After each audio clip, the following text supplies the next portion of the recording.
So now let's talk about Indigo and Blue Rebellion. So how did Blue Rebellion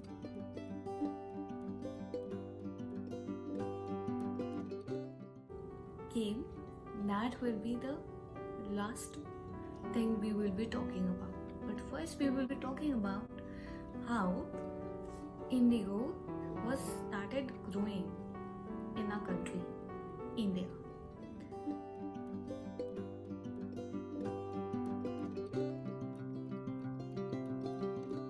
So first we will be focusing on what kind of thought it came to Britishers that they can grow such crops in a country. So it was not their first option at all. It was an process or idea which eventually came to their mind. So at first it was revenue which they were focusing on. So when they realized that except yielding revenue, they can also grow crops in country. So with that they came to one of the ideas of growing indigo crops because it was very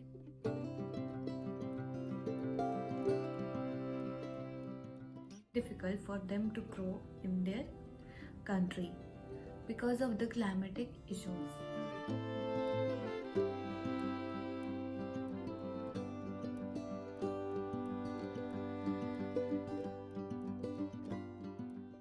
And that climatic issue was that they were not having a suitable weather for growing crops, especially the indigo crops. So they came to conclusion that they will especially grow those crops in countries where they have suitable weather. And they found that India is the best option for it. With that, they started growing indigo crops in the country. But the process was not easy because the peasants again started facing issues and problems. So now we will be focusing on issues faced by peasants related to indigo. So now we will be talking about Blue Rebellion.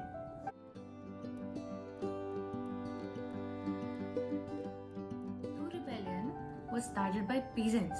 Yes, my children, it was started by peasants in March of 1859.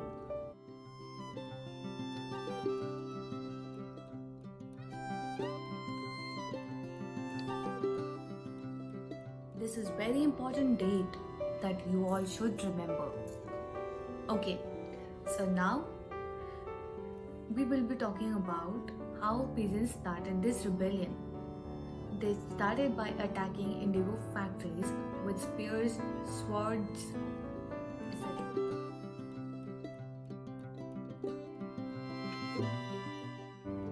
And then the woman also was part of it.